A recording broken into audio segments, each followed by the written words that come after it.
नाम दे के आया, तो इस नुकसान तो हमारे आम मतदाता को, हमारे समाज के लोगों को हो रहा है। सरकार को नुकसान तो कुछ नहीं हो रहा है, वह कहा चलो लीक हुआ फिर अगले बार परीक्षा दो। जी सर, आपको यदि जनता जीत दिलाते हैं तो आप क्या ऐसा लाइएगा कि जनता खुश हो जाएंगे? बस अगर हम सदन में जाते हैं तो मेरी पहली प्राथमिकता होगी कि जो मूलभूत समस्या है, जो आम जनों पर लगातार पड़ रहा है, उसकी आवाज उठाएंगे। जैसे रोड एक्सीडेंट की घटना लगातार हो रही है, उसमें हमारे युवा शहीद हो रहे हैं। हाल के दिनों में कई ऐसे युवा मरे जो नीट क्वालिफाई किए, जो मैट्रिक इंटर में अच्छा रिजल्ट लाया, प्रसाद चढ़ाने गया, ये सम्मान समारोह से लौट रहा था, रोड एक्सीडेंट में मर गया। आज दिन तक सदन में एक्सीडेंट सुरक्षा की कोई बात नहीं, जो लगातार मैं मांग करता हूँ। हाईवे पर स्ट्रीट लाइट हो, हाईवे पर जो स्पीड नियंत्रण यंत्र की व्यवस्था हो, टू वे रोड की व्यवस्था हो। आप जो है हर 5 किलोमीटर 10 किलोमीटर पर हाईवे पर एक एम्बुलेंस दें, और सीसीटीवी कैमरे से महोदय उधर भी निगरानी करें। रोड पर बड़े बड़े गड्ढे क्यों हैं, सिर्फ हेलमेट और बेल्ट नहीं लगाने पर चालान काटने के लिए सीसीटीवी का दुरुपयोग नहीं करें। दूसरा हमारा मांग है कि जो है जब बहाली समय पर हो, उसके बाद जो है वेतन समय पर शिक्षकों को मिले, वित्त रहित को वित्त सहित करने की बात हो।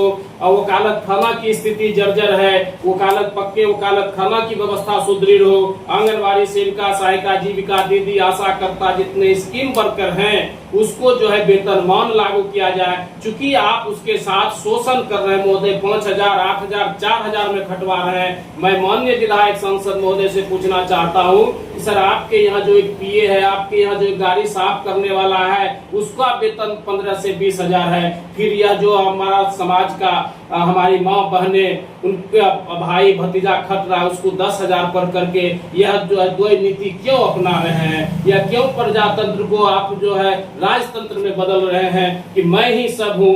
ये सब चीजों की जो स्थितियां हैं, आप गांव में देखें, अभी भी एक बढ़िया स्वास्थ्य केंद्र नहीं है। गांव में जो अभी भी स्कूल की सुरक्षा की कोई व्यवस्था नहीं है। माननीय महोदय लगातार कहते हैं कि शिक्षक विद्यालय से बाहर टॉयलेट करने भी जाएंगे तो उसको जो है उस दिन का वेतन हाजिरी काट दिया जाएगा। ऐसी बहुत बातें लगातार निकल रही, तो मैं उनसे अनुरोध करना चाहता हूँ महोदय, आपने जैसे ये प्राइवेट स्कूल की बंद करने की बात कही, तो एक कानून लगाया जाए कि मंत्री और विधायक के भी बच्चे सरकारी स्कूल में पढ़ना शुरू करें। और एजुकेशन की महत्ता देने के लिए आप जो है विधायक के लिए बीए पास, एमपी के लिए एमए पास, अन्य चुनाव के लिए इंटर पास लागू कीजिए, ताकि जो है एजुकेटेड की महत्ता बढ़ते चले जाए। जब तक इस पर बातें नहीं होगी, तब तक जो स्थिति में परिवर्तन नहीं हो सकता है। और इस परिवर्तन के लिए मात्र एक युवा पर इस बिहार को, इस देश को नाज है। अब युवा सजग होइए, अपने हक अधिकार के लिए आगे आइए। पहले आपका गांव है, आपका समाज है, आपका देश है, तभी पार्टी है। जब आप अपने अबुत्ते, जब भी आपके बीच कोई नेता और विधायक आए, उसे सम्मान दीजिए, लेकिन उसे फूल की माला नहीं, उसे समस्या की माला दीजिए। समाधान करने के लिए कहिए, महोदय आखिर इतनी बड़ी स्थिति क्यों, पुल लगातार क्यों टूट रहा है, इसके लिए दोषी कौन है, उस पर कार्रवाई क्यों नहीं? कई आप देख लीजिए, अभी जमीन के लिए लगातार मार हो रहा है, अंचल कार्यालय में भ्रष्टाचार पनप रहा है। आज परिमार्जन के लिए, मोटेशन के लिए, उसके लिए आप बूथ स्तर तक शिविर क्यों नहीं लगा रहे? ऐसी कई समस्या है जिसको गिनाते रह जाइएगा, लगता है समस्या ही समस्या है। जब तक इसका निदान नहीं होगा, तब तक एक नया बिहार, नया विकल्प की बात नहीं हो सकती है। इसके लिए मैं चुनाव जीतूं या नहीं जीतूं, अगर सभी लोगों का स्नेह और प्यार रहेगा तो लड़ाई कहीं से भी लड़ी जा सकती है। लेकिन सदन में जाने के बाद वहां की एक आवाज बुलंद होती है, सदन तक लोगों को बात आती है। और मैं संकल्प लिया हूं कि मैं चुनाव जीतूंगा तो मैं फूल की माला नहीं, समस्या की माला पहनूंगा। और जब कभी आंदोलन करने की बात होगी, धरना पर जाने की बात होगी, जब इस सभी ग्रेजुएट शिक्षकों के साथ अन्याय होगा, उसके लिए मैं धरना पर बैठूंगा। मेरा जो है वोटर मतदाता कभी नहीं बैठेगा। इसलिए मेरा मांग है, अब वोट आम मतदाताओं का, सुरक्षा सिर्फ सरकार का नहीं चलेगा, टैक्स आम मतदाताओं का, हिटलर शाही सरकार का नहीं चलेगा, नहीं चलेगा। मैं रोकना चाहूंगा कि जब इलेक्शन आते हैं तो इसी तरह जो है सभी वादा करते हैं फिर आप भी तो इसी तरह बोल रहे हैं, तो ऐसा तो नहीं है कि फिर जीत जाने के बाद आप मुकर जाइएगा? जी बिल्कुल, यह सच कर रहे हैं। सभी वादा करते हैं, लेकिन मैं कर रहा हूं, मैं वादा में मैं लड़ाई लड़ूंगा, चुनाव जीतूं या अगर मेरे फेसबुक को आप टोल के देखिए, मैं अभी कहीं सदन में नहीं हूं, तो लगातार रोड एक्सीडेंटल की बात, लगातार जो है अनुकंपा आश्रितों की नियुक्ति की बात, लगातार जो है शिक्षकों के साथ हो रहे आंदोलन की बात कर रहे हैं।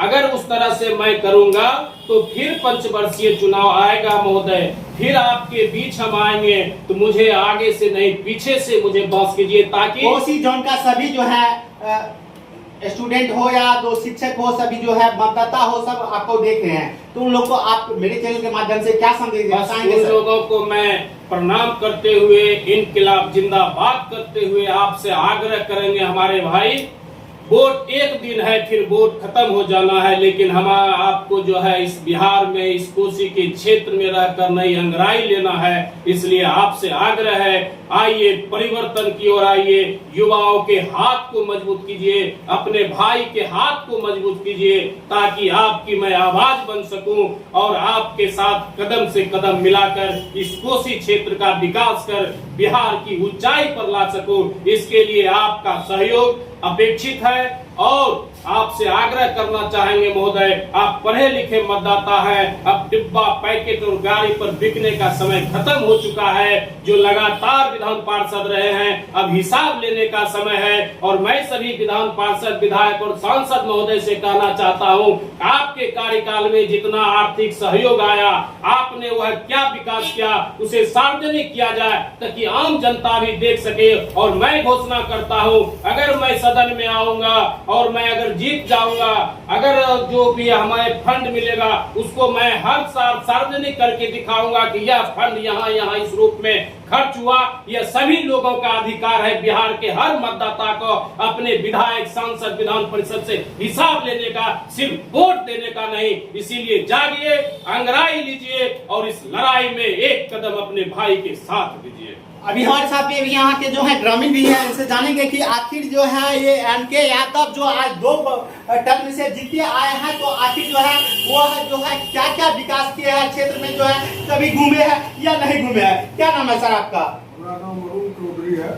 जी अरुण चौधरी जी, बताइए कि एनके यादव जी जो है लगातार 2 टर्म से जीते आए हैं, क्या आपके क्षेत्र में कभी आए हैं, विकास किए हैं?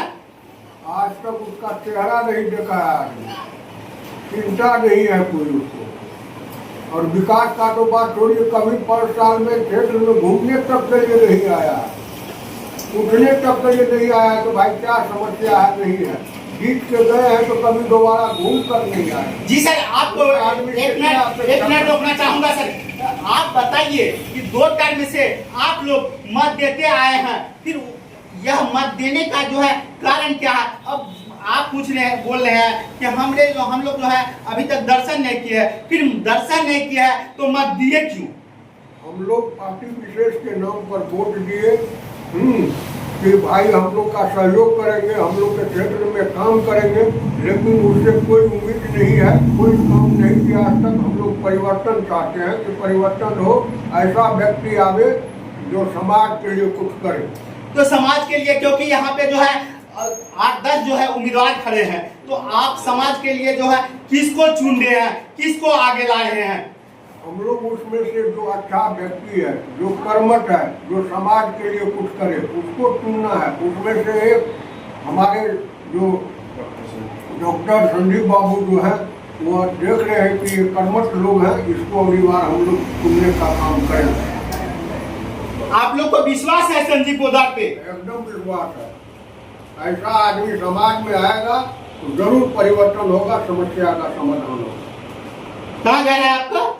राघोपुर। राघोपुर। अभी आप राघोपुर से जो है देख रहे थे, और यहाँ के जनता भी आक्रोश है कि यहाँ जो अभी तक हम लोग मत देते आए हैं एनके जो है यादव जी को, अभी तक हमारे क्षेत्र में कभी भी जो है दर्शन भी नहीं किए हैं। आप सभी इस बातों से कितना सहमत है? अपने अपने राय जरूर लिखें और ज्यादा से ज्यादा शेयर करें। धन्यवाद।